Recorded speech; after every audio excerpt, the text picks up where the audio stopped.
Good morning mga ka-farmers. Ito na naman tayo, mag-update tayo ngayon sa ating mga manukis. As of now, our time is 6 o'clock early in the morning. Ayan.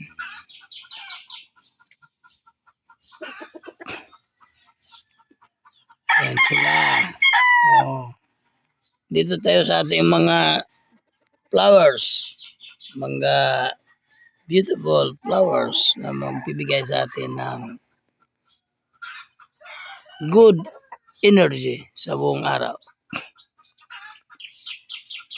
Inilabas namin ito kaninang 4:30 ng umaga kasi alam niyo naman yung si Bugoy. Si Bugoy mahal sa.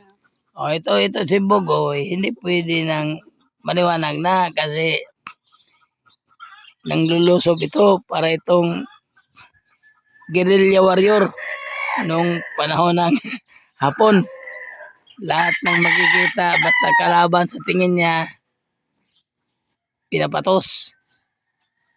Kaya ito sino yan, Mal? Si Bitay. Si Bitay. Pasensya na kayo mga kaibigan kasi ako, diabetic ako. Medyo cloudy eyes na ako. Hindi na ako makakita ng malinaw. Oo, yan ang totoo. Kaya ngayon nga, nag-change na ako ng aking pagkain ko. Nag-low carb na ako sa ngayon. Hindi na ako kumakain ng bigas. Kanin. Bigas. Hindi na ako kumakain. Low carb na ako. Gulay, itlog. Kung may pira, minsan karne. Anong tawag yan? Anong tawag sa Tagalog ng karne? Basta din, karne din. Karne din. Yun Yun ang amo nila. Si Shane Reader. Yan mga bulaklak natin. Yan.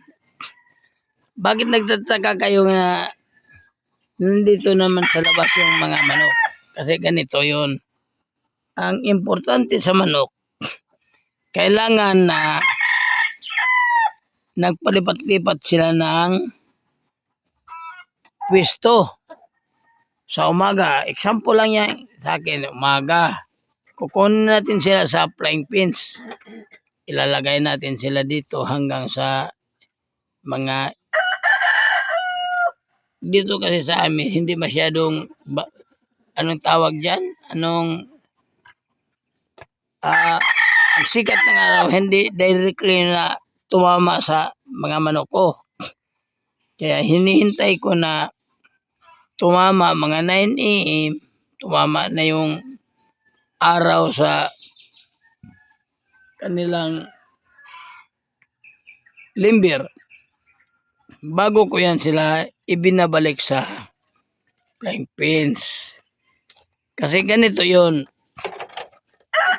Kailangan araw-araw nakikita nila ang sikat ng araw. Every day.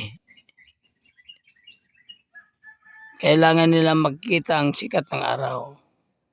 Pag nakikita na nila, natatamaan na sila ng sikat ng araw, mga 10 minutes lang.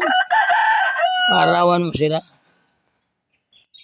Tapos, habang nandito sila, di na kailangan maghintay ka ng ilang araw yung flying pins nila. I-disinfect mo na.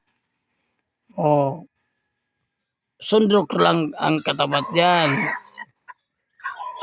Isprehan mo ng sundrok lahat ng sulok. Tapos yung mga, baka may mga ano-ano dyan na mga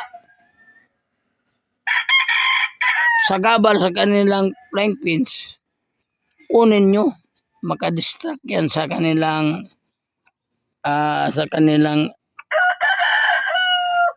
kalusugan. Ayaw nila ng maraming distraction. Ayan Ito si bugoy o konti na lang ang buntot niya kasi hindi ko na sa anong tawag diyan sa Nag-aral. nag-arol. Basta ang naglagas na yung balahibo niya, konti na. Konti na lang si bugoy, yung guerrilla warrior during Japanese time 1945 as I remember. Ito naman sino to mahal? Alin ito? Yung sa gitna. Si Bitay. Si Bitay. Ayan. 2 times board exam passer. Yan ang daddy ng mga bibi na Masisiw. mga sisiyo. Mga sisiyo na napisa yung 21. Sa 50 na piraso, 13 lang yung nag-survive, yung dalawa parang na over ano tawag diyan, maraming tubig sa katawan nila. Oh, too much humidity. Oh, marami kuan sila, nalunod sila dahil sa sobrang dami ng tubig. Pero at least na-finalize natin kung ano ang gagawin. Kasi ang ginagawa ko nung dati, yung pakikita ko sa video, na mag-18 days na ang mga itlog sa incubator, nilulublob ko yan sa sa tubig kasi tumitingin naman tayo sa ibang vlogger na sabi daw nila maganda daw, pero sa nakita ko, I'm not telling na hindi maganda yung sa kanila, pero I preferred na balik ako sa dati na hindi ko na ilulublob kasi sayang yung itlog, buhay na pero nalulunod sa sobrang tubig sa katawan nila. Kaya yung batch to ko na panakita ko sa video na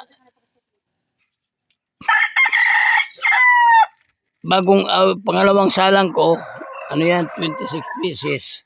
Hindi ko na yan ilulublob sa kwan. Hindi ko sinasabi na hindi okay yung sinasabi nila, pero I will prefer to back to my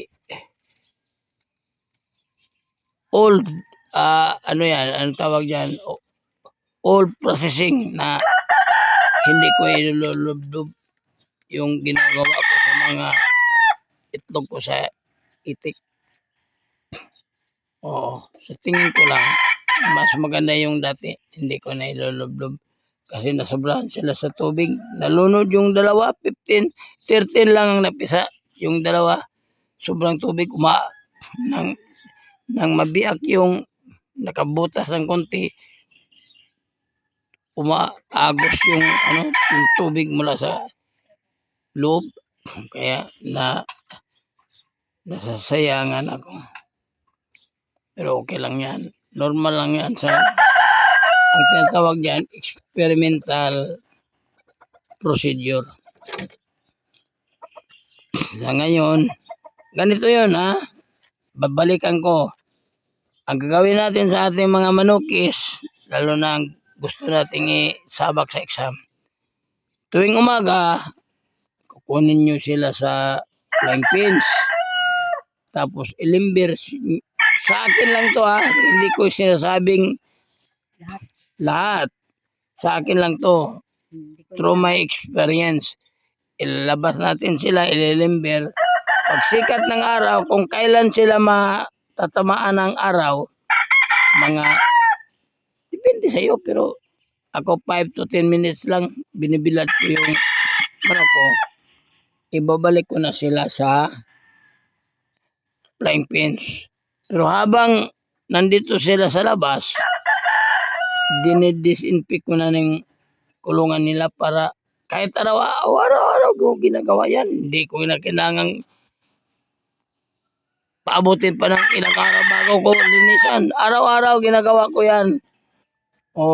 Mamaya mga 9 AM, tatamaan na sila nito ng araw. Kaya,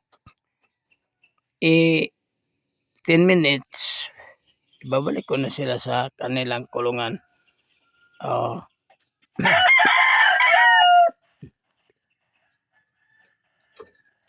Oh, okay. Yun lang muna ang update natin mga kaibigan. Kailangan kasi mag-update tayo para lahat naman tayo ay masasiyahan. Kung kahit kunting kaalaman lang. Ang importante, mag-like, mag-comment, mag-share, and most especially, mag-subscribe kay Madam Shin. Yan. Madam Shin Reader Farming. Okay, thank you very much for this video.